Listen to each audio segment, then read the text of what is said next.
Salut tout le monde, bienvenue sur la chaîne Instant Gecko encore une fois. Alors aujourd'hui on va faire la vidéo sur la présentation de tous mes geckos léopards. J'ai 3 mâles et 4 femelles, j'ai commencé à les élever vers 2015 à peu près, et donc on va voir ça tout de suite.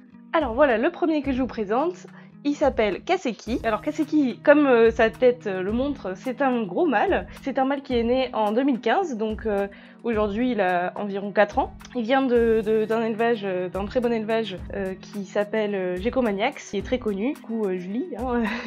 Voilà, c'est une très bonne éleveuse. C'est un très beau gecko, un très gros gecko. Il est assez grand quand même, hein.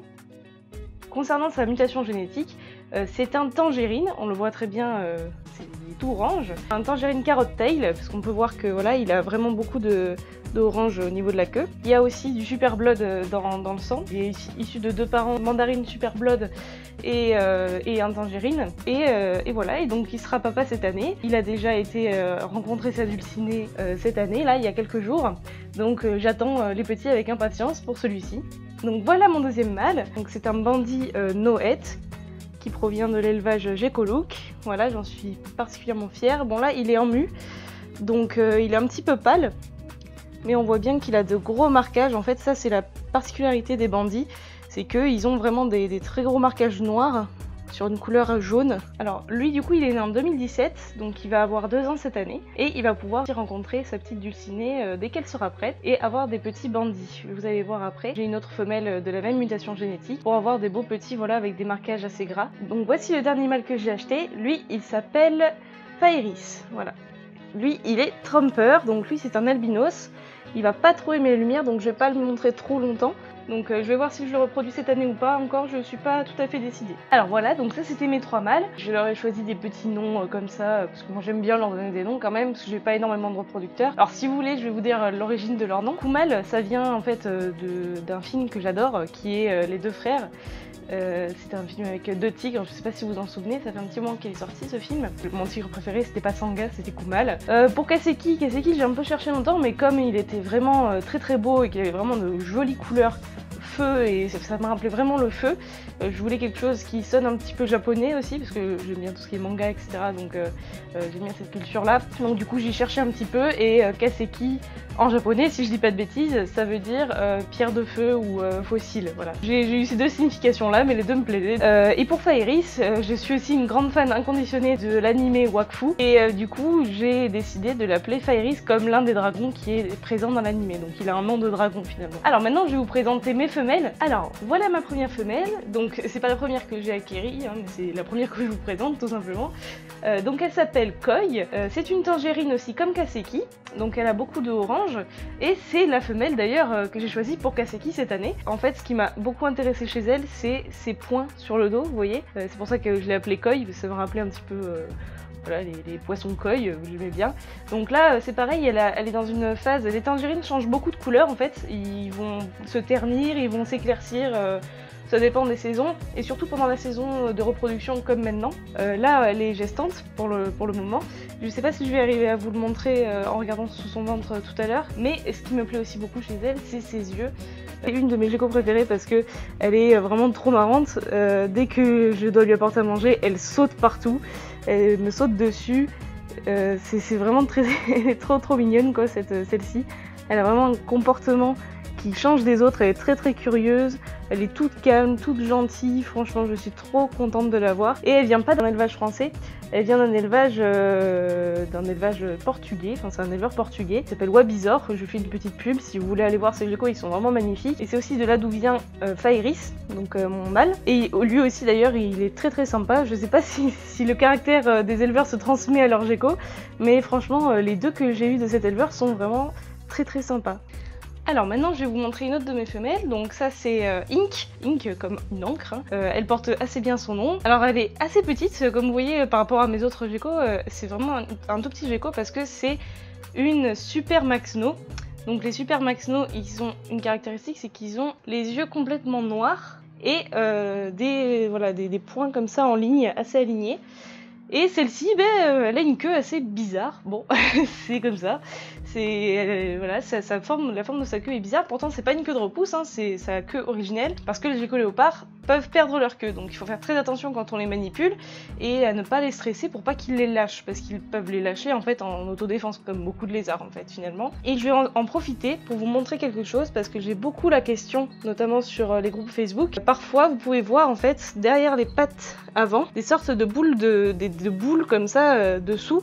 Alors il y en a qui s'inquiètent, qui disent ah non mon gecko il a des tumeurs, il a quelque chose, il a vraiment une grosseur bizarre, etc. Je sais pas si vous voyez bien, oui là on voit bien des sortes de grosseurs comme ça.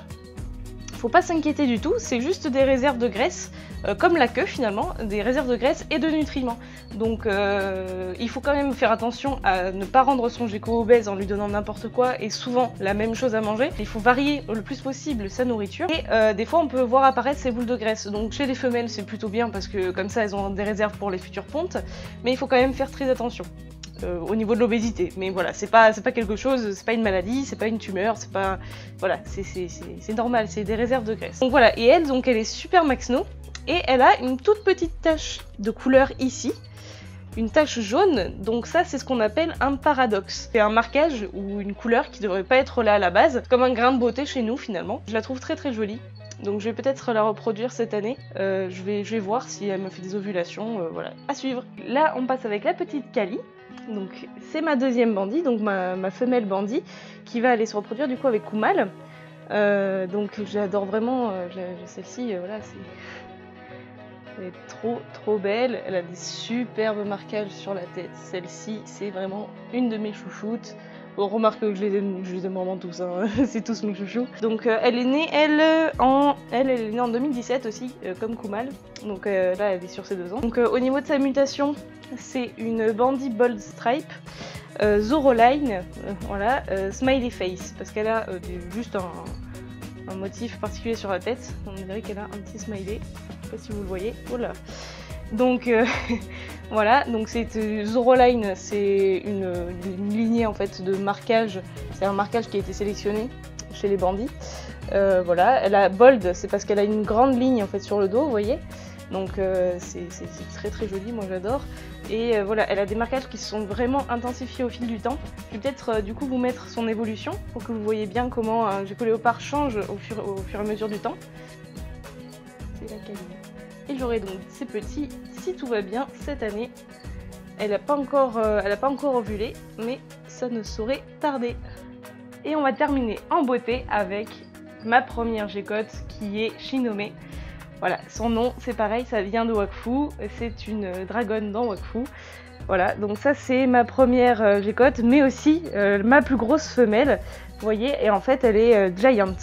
Donc ça je l'avais déjà montré dans ma première vidéo, mais on voyait pas très bien, j'avais pas beaucoup de lumière. Donc on la voit un peu mieux là j'espère. Donc la voici. Voilà, donc elle est super hypotangérine. Alors super hypo ça veut dire que c'est hypomélanistique.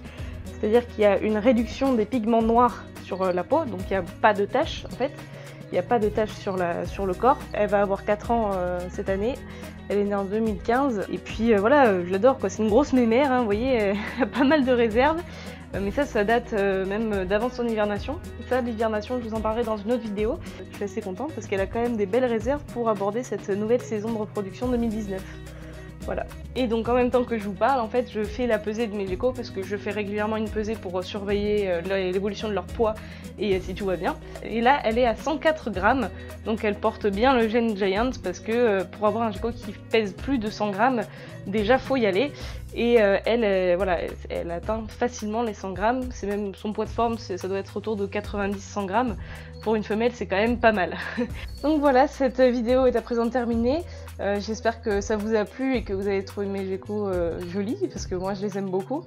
Voilà, je suis vraiment très contente d'avoir commencé cette aventure avec ces geckos là. Donc je vous dis à bientôt dans une prochaine vidéo. Si vous avez des questions et si vous voulez m'envoyer les photos de vos geckos, allez-y, il n'y a pas de problème. Et on se retrouve dans une prochaine. Allez, salut! Vous pouvez nous suivre sur les réseaux sociaux, Instagram et Facebook notamment, où vous pouvez voir régulièrement des nouvelles de mes geckos et des miennes si vous voulez, et de l'élevage, et notamment les futures naissances qui vont arriver, les pontes, et vous pouvez aussi visiter notre site internet que je mets à jour régulièrement.